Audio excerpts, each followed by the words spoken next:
Good morning students. Ninth class. आज हम topic करेंगे law of conservation of mass.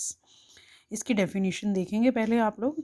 In both physics and chemistry the law of conservation of mass और principle of mass conservation states that for any system closed to or any transfer of matter and energy, the mass of the particular system remains constant over time as the system's mass cannot be changed often.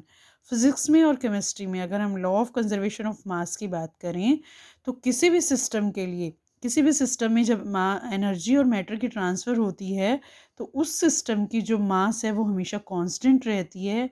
Over time, काफ़ी time बीतने के बाद भी उसकी जो मास है वो, उस पर्टिकुलर सिस्टम की जो मास है वो कांस्टेंट रहती है।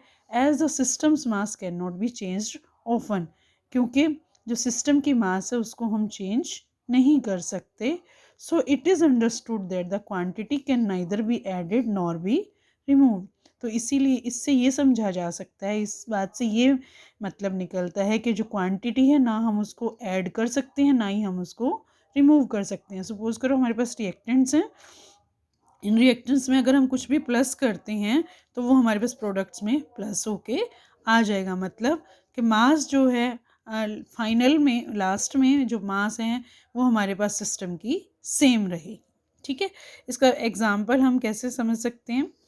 The law of conservation of mass states that any object or particular matter cannot be created or destroyed when it is undergoing a chemical reaction. ठीक है, लॉ ऑफ कंजर्वेशन ऑफ मास ये कहता है कि किसी भी केमिकल रिएक्शन में ना तो हम किसी भी ऑब्जेक्ट को का जो मैटर है, पर्टिकुलर मैटर है, ना तो हम उसको क्रिएट कर सकते हैं ना ही हम उसको डिस्ट्रॉय कर सकते हैं। जैसे कि for example when a piece of wood is burn the mass of smoke ashes and gas, जब भी हम किसी वुड के टुकड़े को जलाते हैं तो उसकी वजह से जो स्मोक बनता है, जो ऐश बनती है, राख बनती है और जो गैसेस निकलती हैं, remove the equals the original mass of the total charcoal.